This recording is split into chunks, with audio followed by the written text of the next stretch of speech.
Είμαστε όλοι σήμερα εδώ να ζήσουμε τον πρώτο χαριτήσιο αγώνα δρόμου στην πόλη μας, εδώ στον Ορχομενό.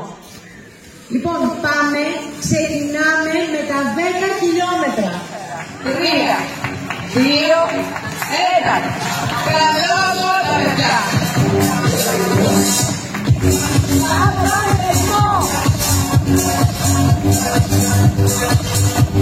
Θα θέλαμε να ευχαριστήσουμε ιδιαιτέρως τους διασώστες της Ελληνικής Ένωσης Έρευνας και Διάσωσης Λιβαδιάς, τον Ελληνικό Εργατικό Σύνδεσμο Κυριακείου, τον γιατρό μας Πέτρο Χριστόφορο Χριστακάκη.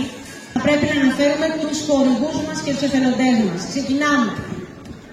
Το Star Κεντρικής Ελλάδας, τον Ορχομενό Press, το Black Duck Radio, το Περμισό Press, τον Σύριο FM, τον Σύλλογο Γυναικών Εφέλη, τον Σύλλογο Άσκηση, Ψυχαγωγία και Υγεία, τη Μοτολέσχη Ορχομενού, τον Πολιτιστικό και Παραδοσιακό Σύλλογο Ορχομενού, τον Σύλλογο Γονέων και Κηδεμόνων Νηπιαγωγείου, πρώτο και δευτέρο Δημοτικού Σχολείου, πρώτο και δευτέρο Γυμνασίου και του Ενιαίου Λυκείου Ορχομενού, τον Εμπορικό Σύλλογο Ορχομενού, τη θεατρική ομάδα Υπότες του Θεάτρου.